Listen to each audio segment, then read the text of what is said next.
Hello बच्चों, let's see this question.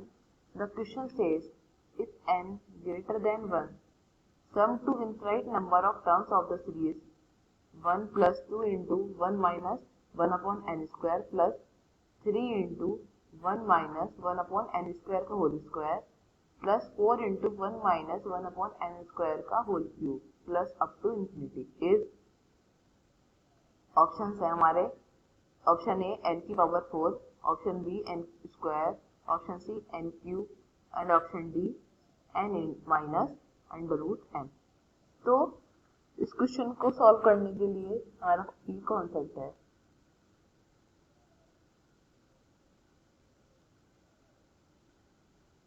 अगर कोई क्वेश्चन है जो ना तो एपी में दे रखा हो ना जीपी में दे रखा हो सही से, कोई series which are not in AP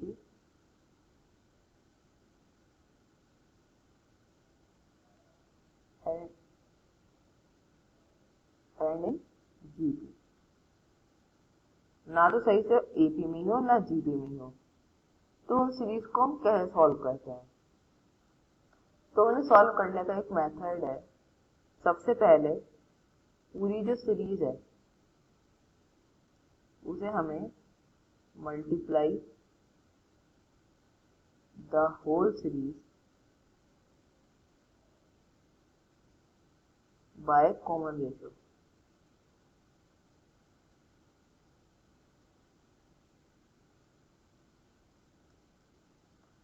उसके बाद second point, shift whole series by one place. इसका मतलब क्या है कि एक प्लेस छोड़ के हम उसे स्टार्ट करेंगे नेक्स्ट सीरीज को, ठीक है। और थर्ड क्या है, इसमें हमें क्या करना है, फिर जो दोनों सीरीज बनी उन्हें हम सब्ट्रैक्ट कर देंगे। नाउ सब्ट्रैक्ट कंप्लीट सीरीज, ठीक है।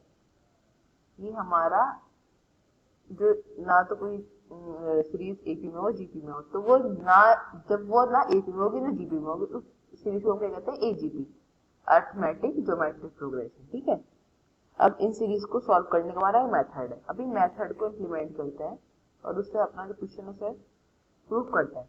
तो हमारा उसमें क्या दिया है, एस इंफिनिटी क्या दिया है हमें, 1 plus 2 into 1 minus 1 upon n square plus 3 into 1 minus 1 upon n square का whole square plus 4 into 1 minus 1 upon n square का whole cube plus up to infinity, ठीक है। ये हमारा एस इंफिनिटी इसने दिया है।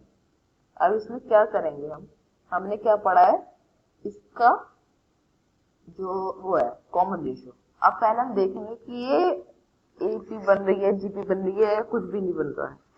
तो ये देखो 1 2 3 4 5 आता रहेगा ऐसे, तो ये क्या हो गया, एपी हो गया। एपी में होता है ना, सेकंड टर्म को माइनस करो फर्स्ट टर्म से, ठीक है। तो यहाँ पे 2 से माइनस 1 करोगे, 2 से 1 माइनस करोगे 1 आएगा, 3 से 2 माइनस करोगे 1 आएगा, 4 से। तो हमारा एक सीक्वेंस है, तो हमारा क्या है, ये एपी है। अब दूसरी टर्म को देखते हैं, यहाँ तो 1 इंटू कुछ नहीं है, यहाँ क्या है 1 माइनस 1 अपॉन एन स्क्वायर, और यहाँ क्या है 1 माइनस 1 अपॉन एन स्क्वायर का होल स्क्वायर। तो ये हमारा क्या हो रहा है, जीपी बन रहा है ना। अगर हम सेकंड टर्म को डिवाइड करें फर्स्ट टर्म से तो हमारा क्या आएगा, 1 माइनस 1 अपॉन एन स्क्वायर आएगा। यहाँ पे डिवाइड करें थर्ड टर्म को सेकंड टर्म से तो क्या आएगा, 1 अपॉन 1 माइनस एन स्क्वायर आएगा, ठीक है। तो हमारा इससे कॉमन रेशियो क्या निकला, मतलब आर क्या निकला, आर हो गया हमारा 1 माइनस 1 अपॉन एन स्क्वायर हो गया। अब हमें क्या पता है, हम क्या करते हैं ऐसी सीरीज में जो वो पूरी तरह से ना इसमें हो ना पूरी तरह से जीपी में हो, तो उसे हम कॉमन रेशियो से मल्टीप्लाई कर देंगे। तो ये क्या हो जाएगा, 1 minus 1 upon n square into H infinity. और हम ध्यान रखेंगे कि एक प्लेस छोड़ के हम लिखेंगे, तो 1 के आगे लिखेंगे, तो यहाँ क्या हो जाएगा, ये 1 minus 1 upon n square, next term क्या हो गई 2 into 1 minus 1 upon n square into square. यहाँ पे 1 था तो इसको मल्टीप्लाई जो यही होगी, यहाँ पे ये टर्म पहले से रखी थी, इसकी ए को मल्टीप्लाई कर टर्म ऐड हो जाएंगी, ठीक है। और फिर यहाँ पे क्या होगा 3 into 1 minus 1 upon n square का होली, और यहाँ क्यूब हो जाएगा ये, फिर 4 इंटू 1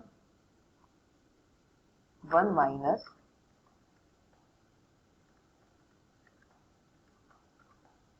1 अपॉन एन स्क्वायर की power 4 plus up to infinity, ठीक है। अब हमें क्या करना होता है, इसको सब्ट्रैक्ट करना होता है, सब्ट्रैक्ट करेंगे कंप्लीट सीरीज को, तो हमारा क्या आएगा,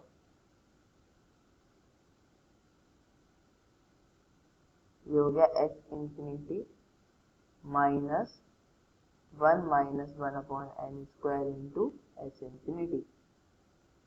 1 में से ये तो 1 ही रहेगा क्योंकि इसके नीचे कुछ नहीं है, तो 1 हो गया, प्लस 2 में से यहाँ क्या था, इसका मल्टीपल 1 है तो ये तो 1 ही रहा, उसका ही 1 माइनस एन स्क्वायर हो गया, तो क्या हो जाएगा हमारा, तो हमारा क्या बचेगा 1 माइनस 1 अपॉन एन स्क्वायर, क्योंकि ये 2 के मल्टीपल में या 1 का मल्टीपल में, तो इतना बचेगा। उसके बाद ये 3 में से सब्ट्रैक्ट करेंगे तो क्या बचेगा, ये 1 हमारा हो जाएगा 1 माइनस 1 अपॉन एन स्क्वायर का होल स्क्वायर। नेक्स्ट टर्म क्या बचेगी, यहाँ हमारा 4 into 1 minus 1 upon n square, यहाँ पे 3 इंटू है, तो क्या हो जाएगा 1 माइनस 1 अपॉन एन स्क्वायर का होल क्यूब, ठीक है, अप टू इंफिनिटी। अब आगे क्या होगा, ये एन स्क्वायर का हम एलसीएम ले तो हमारा क्या हो जाएगा, ये एन स्क्वायर, ये क्या हो गया n square into S infinity minus n square into S infinity plus S infinity, ठीक है। और यहाँ हमारा क्या बन रही है, इसकी एन टर्म क्या बन रही है, 1 माइनस, हम जानते हैं कि इंफिनिटी में जो हमारी टर्म होती है जीपी में, ये तो हमारी जीपी बनी ना, देखो आप यहाँ कॉमन रेशियो क्या गया 1 माइनस 1 अपॉन एन स्क्वायर, यहाँ भी यही बन रहा है, यहाँ भी यही बन रहा है, तो ये तो जीपी बन गई है। तो हमारा क्या हो गया, हमने हमारा क्वेश्चन का मतलब आधा काम हो गया कि वो एक फॉर्म में बन गई है अब, ठीक है। तो जब एस इंफिनिटी का सम निकालते हैं तो हमारा क्या होता है, ए अपॉन 1 माइनस आर होता है जीपी में, तो यहाँ पे ए टर्म क्या है हमारी, फर्स्ट टर्म क्या है 1, और आर क्या है 1 माइनस 1 अपॉन एन स्क्वायर हमारा आर, ठीक है। अब इसे सॉल्व करते हैं तो यह एन स्क्वायर एच इंफिनिटी इससे कैंसिल हो गया, तो क्या बचा H infinity upon n square बचा, और यहाँ पे एलसीएम लें तो हमारा क्या हो जाएगा, ये 1 minus n square minus 1 upon n square n infinity upon n square equals to 1 minus n square minus n square plus 1 upon n square, ठीक है।